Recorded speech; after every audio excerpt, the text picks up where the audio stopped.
에서입니다. 오늘은 동생 야곱을 20년 만에 만나는 날입니다. 동생 야곱이 집을 떠난 지 벌써 20년이나 지났군요. 세월이 참 빠르지요. 저기 멀리 동생이 보낸 하인들이 보이는군요. 글쎄 동생이 저에게 많은 선물을 보냈다는군요. 암염소가 200마리, 순염소가 20마리, 암양이 200마리, 순양이 20마리, 낙타가 30마리, 암소가 40마리, 방소가 10마리, 암나귀가 20마리, 나귀 새끼가 10마리나 된답니다. 동생 야곱이 아주 큰 부자가 되었나 봅니다. 야곱은 어릴 적부터 머리가 좋고 욕심이 많아서 크면 부자가 될 거라고 생각은 했지만 이렇게 큰 부자가 될 줄은 정말 몰랐습니다. 그런데 여러분, 사실은 야곱이 아니라 내가 부자가 됐어야 했어요. 당연한 내 권리였는데 야곱에게 억울하게 빼앗겼답니다.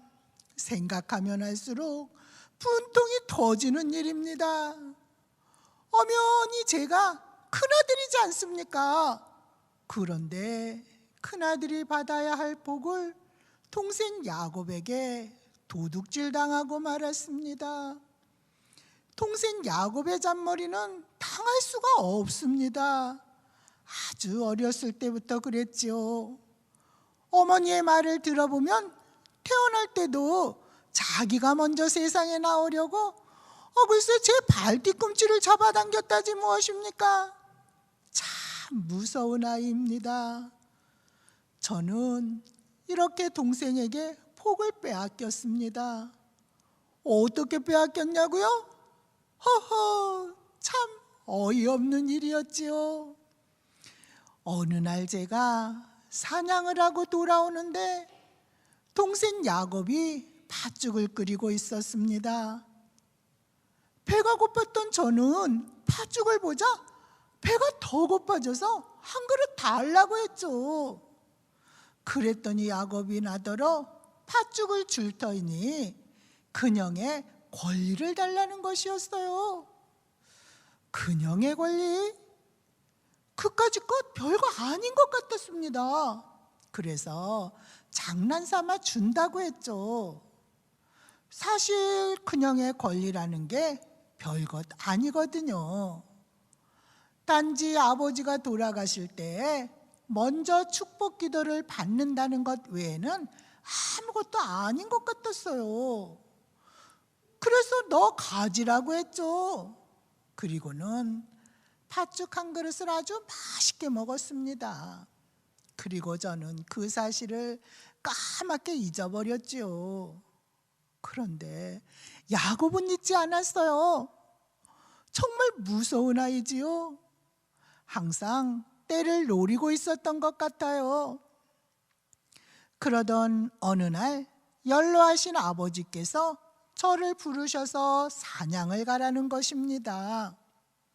사냥을 해서 아버지께서 즐기는 맛있는 별미를 만들어 아버지에게로 가져오면 아버지께서 그것을 드시고 하나님의 이름으로 저에게 축복을 하시겠다는 것이었어요. 아버지께서는 자신의 생명이 거의 다 끝나가는 것을 아시고 마지막으로 맏아들인 저에게 하나님의 이름으로 복을 빌어주시겠다는 것이지요. 이것이 맏아들이 받게 될 당연한 권리거든요. 그래서 저는 서둘러서 사냥을 나갔습니다. 그런데 엄마와 야곱이 이 사실을 알았어요. 그리고는 야곱의 손과 얼굴에 털을 많이 붙이고 내 흉내를 냈습니다. 눈이 어두운 아버지가 야곱에게 속았어요. 아버지는 야곱에게 큰아들이 받아야 할 복을 모두 축복하셨어요. 야곱이 복을 다 받아버린 것이지요. 정말 어이없는 일이었지요. 제가 나중에 사냥한 고기를 요리해서 아버지에게로 들어가서 아버지, 마다들 에서가 왔습니다. 맛있게 잡숫고 마음껏 복을 빌어주세요. 했더니 아버지께서 깜짝 놀라시며 아니 조금 전에 그나들에게 줄 복을 다 빌어주었는데 너는 도대체 누구냐 하시는 거예요. 그때서야 저는 아차 싶었습니다. 야곱이 내 흉내를 낸 것입니다. 그렇게 하려고 큰형의 권리를 팥죽 한 그릇에 산 것이었지요.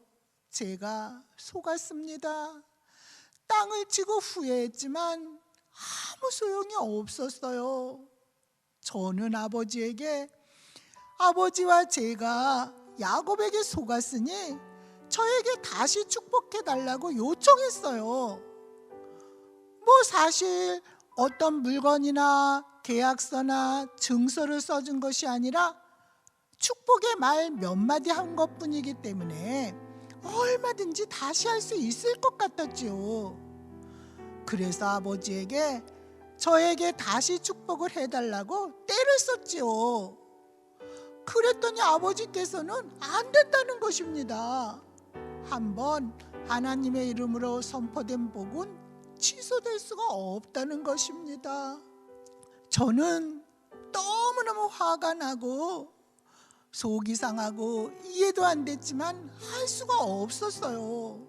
야곱에게 주고 남은 복이라도 축복해달라고 요청할 수밖에 없었지요. 저는 아버지의 방을 나오자마자 동생 야곱을 찾았어요. 죽이고 싶었거든요. 멱살을 잡고 다시 빼앗고 싶었어요. 하지만 동생은 벌써 집을 나간 후였습니다. 저를 피해서 외삼촌네 집으로 도망을 간 것입니다. 만약 그때 동생이 제 눈에 보였다면 아마 살아남지 못했을 것입니다. 그렇게 야곱이 집을 떠난 지 벌써 20년이 되었네요. 저는 그 20년 동안 사냥을 하며 험하게 살면서 많은 생각을 했습니다. 그리고 저렇게 큰 부자가 되어 돌아오는 야곱을 보니 참으로 제가 어리석었다는 생각을 지울 수가 없네요. 저는 하나님의 이름으로 선포되는 복이 이렇게 큰 것인 줄을 정말 몰랐습니다. 아버지에게 기도를 받는다는 것이 이런 결과를 낳는 것인 줄은 더더욱 몰랐죠. 그까지 말 몇 마디라고 생각을 했습니다. 하지만 이제 살면서 보니 하나님의 이름으로 선포된 복은 내 손에 쥐어진 금덩어리보다 훨씬 더 귀한 것이었습니다. 계획은 사람이 하지만 그 계획을 이루시는 분이 하나님이셨기 때문입니다. 이제 저는 하나님의 이름으로 선포되는 복을 귀하게 여길 수 있게 되었습니다. 저기 보이는 동생 야곱의 하인들과 재산을 보니 더더욱 확신이 됩니다. 저기 동생 야곱이 보이는군요. 이제 저는 동생을 용서할 것입니다. 동생 야곱이 나를 속였지만 나도 하나님의 이름으로 선포되는 복을 너무 가볍게 생각하는 실수를 저지른 것은 사실이거든요. 모든 게 내 어리석음이고 제 실수입니다. 이젠 동생과 함께 하나님이 약속한 복을 소중히 여기며 살아갈 것입니다. 이젠 동생 야곱이 가까이 왔군요. 야곱아, 여기다, 여기.